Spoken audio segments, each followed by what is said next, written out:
யுத்தத்துக்கெல்லாம் அடங்கி போற ஆளா இந்த ஆளு?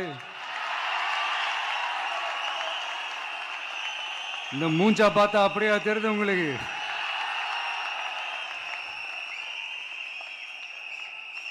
அதனால அப்படியெல்லாம் நடக்காது.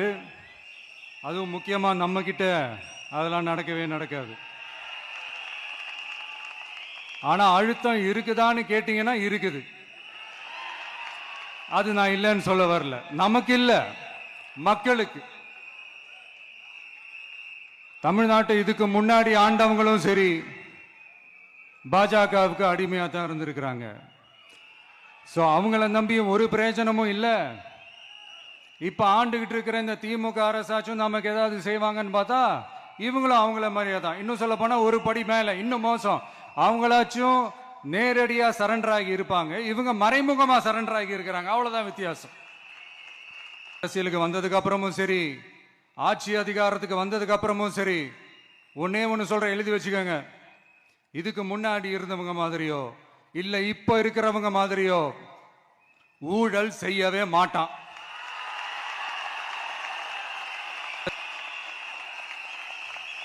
ஒரு பைசா தொட மாட்டான். எனக்கு அது அவசியமே இல்லை. புரிஞ்சுங்களா உங்களுக்கு?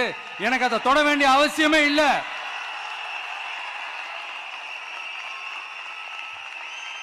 ஒரு துளி ஊழல் கரை கூட படியவே படியாது, படியவும் விட மாட்டான். நீங்க கேட்கலாம், அதனால இந்த தீய சக்தியா இருக்கட்டும், இந்த ஊழல் சக்தியா இருக்கட்டும், ரெண்டு பேரும் தமிழ்நாட்டை ஆண்டவை கூடாது. அப்படிப்பட்ட இந்த கட்சிகளை உண்மையா தில்லா எதிர்க்கிற அந்த கட்ஸும் கெத்தும் நம்ம கிட்ட மட்டும்தான் இருக்கு. எங்க புரட்சி தலைவர் படத்தை போட்டுட்டு அவர் ஓட்டு கேட்கிறாரு.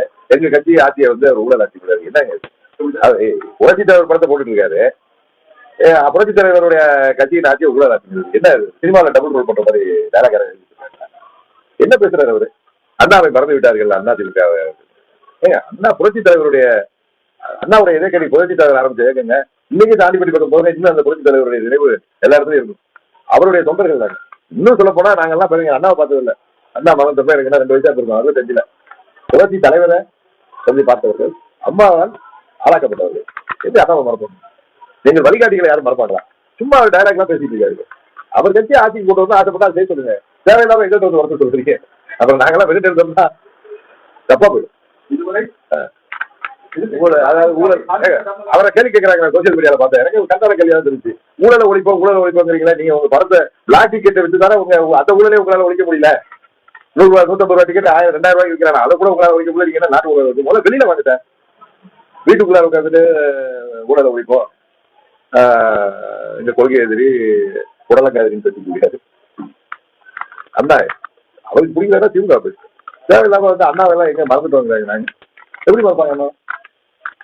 அண்ணாவை தமிழ்நாடு மறக்குமா? புதுசா வந்துட்டு அண்ணாவை பத்தி பேசிட்டு சிரிப்பா இருக்கீங்க. ஏதோ நடிகர் அவருக்கு பாப்புலர் செய்வீங்க, எதாவது செய்வாங்க. சரி, நீங்க வாங்கல தேர்தலுக்கு போட்டி போடுங்க. நீங்க ஆட்சி அமைச்சு பாருங்க. அவங்க முதல்ல வெளில வாங்க சார். முதல்ல வெளியில வந்து ஊடகங்களை தந்தீங்க சார். அவங்கதான் உங்களுக்கு ஒரு நாட்டு நடப்பெல்லாம் சொல்லுவாங்க. ஊடகங்களை தந்தீங்க. நீங்க வந்து ஒரு இண்டோர்ல உட்காந்து மாநாடுங்கிற பேர்ல எங்க ஆளுகளை கூட்டி வச்சுட்டு ரசிக கூட்டம் நடத்துறீங்க. நான் வந்து இந்த கேட்டப்ப நீங்க எல்லாம் புத்திசாலிகள் நடத்தலாம் ஊடகத்தில் உள்ளவங்க. நான் தஞ்சாவூர்ல பேசுறப்ப எனக்கு அன்னைக்கு டேட்டர் அவருக்கு ஆகஸ்ட் 27 கட்சி நிர்வாகி கல்யாணத்தப்ப அப்ப விஜய் மாநாடு நடத்தி முடியாது. இப்ப சொல்ற பதில் உங்களுக்கு நீங்க எல்லாம் புரியாம இருந்தீங்க. நான் சொன்னதோட அர்த்தம் மதுரை மாநாடு எம்ஜிஆர் படத்தான் வச்சுக்கிட்டு எம்ஜிஆர் மாதிரி 67 திரும்ப 77 திரும்ப அந்த அவங்க அவரு அண்ணா மாதிரிலாம் யாரும் 100 அண்ணா பிறக்க முடியுமாங்க? 100 புரட்சி தலைவர் பிறக்க முடியுமாங்க? சினிமாவில் இருக்கிறவங்களாம் எம்ஜிஆர் ஆயிட முடியுமா? 77 திரும்பவும் நான் சொல்றேன். 2011 திரும்பவும் 2001 திரும்பவும் 99 திரும்பவும் 77 திரும்பவும் சொல்றக்கூடிய அந்த என்ன சொல்றது, அது கல்வி உள்ளவர்களே நாங்க தான். புரட்சி தலைவருக்கு சொல்றீங்க தான். நீங்க எங்க பேரை இரவலுக்கு யூஸ் பண்றீங்க. ஏன்னா அமைதியா போனா நீங்க எதாவது பேசுவீங்களா? அன்னைக்கு நான் பார்த்தேன். சரி ஏதோ பேசுறாரு அர்த்தம். அவரை நான் என்ன சொன்னேன், விஜயகாந்த் போன்ற ஒரு தாக்கத்தை ஏற்படுத்துவான்னு சொன்னேன். புரட்சி தலைவர் மாதிரி தாக்கத்தை ஏற்படுத்த சொன்னாங்க. அதை நீங்க புரிஞ்சுக்கலாம். நான் முட்டாள் இல்லை. விஜயகாந்த் அவர்கள் 2006 ஒரு தாக்கத்தை ஏற்படுத்துறாரு. அவர் 8% வாக்கு வாங்கினாரு. ஒரு தொழில ஜெயிச்சாரு. ஆனா எங்களையும் பாதித்தார், அவரையும் பாதித்தாருன்னு சொன்னார். அதை விட சற்று அதிகமாக இருக்கும் அப்படின்னு சொன்னேன்.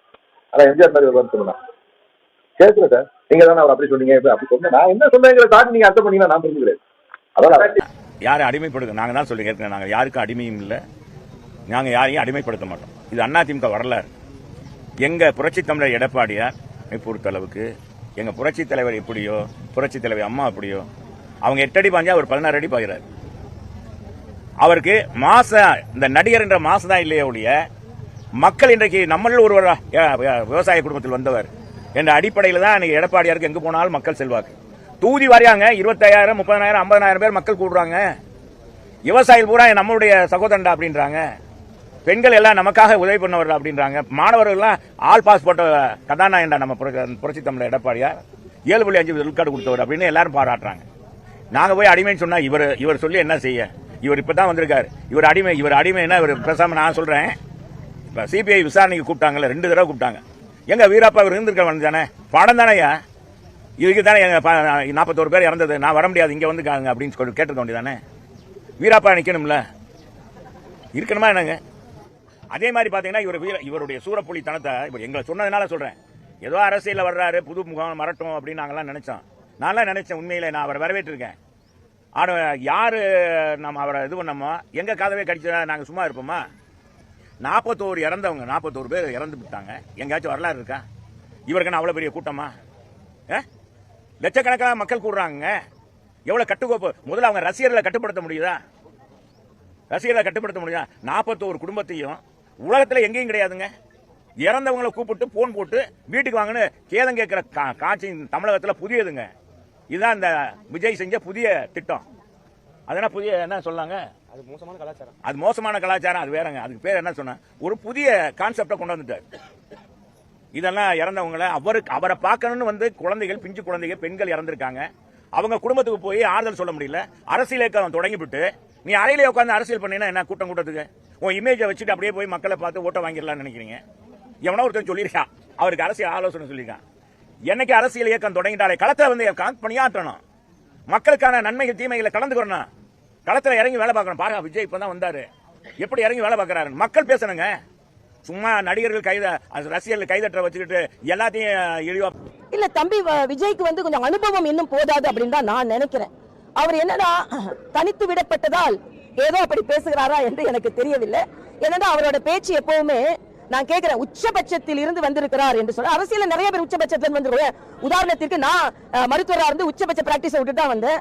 டாக்டருக்கு ஆக்டர் குறைஞ்சது கிடையாது, ஆக்டருக்கு டாக்டர் குறைஞ்சது கிடையாது. அதே மாதிரி தம்பி IPS அவர்களும் உச்சபட்ச பணியில இருக்கும்போது வந்தாங்க. எங்க டாக்டர் கிருபாநிதி உச்சபட்ச பிராக்டிஸ்ல இருந்தா வந்தாங்க. அதனால அரசியலுக்கு இது புதுது கிடையாது. அதுவும் பாரதிய ஜனதா கட்சிக்கு புது கிடையாது.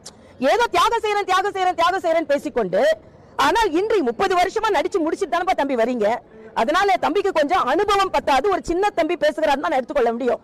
அவர் பேசுவதனால தேசிய ஜனநாயக கூட்டணி குறைந்து விட போவதில்லை. தேசிய ஜனநாயக கூட்டணி வெற்றி பெறும். இன்று உண்மையிலேயே போட்டி என்பது திமுக கூட்டணிக்கும் தேசிய ஜனநாயக கூட்டணிக்கும் தான்.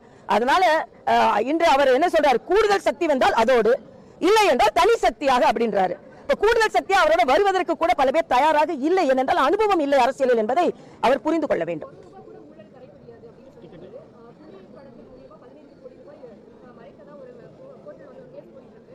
அது மட்டும் இல்ல, யார் அந்த சார்னு கேட்கிற மாதிரி எப்படி அந்த கார் அப்படின்னு கேட்டுக்கொண்டிருந்தாங்க இல்லையா?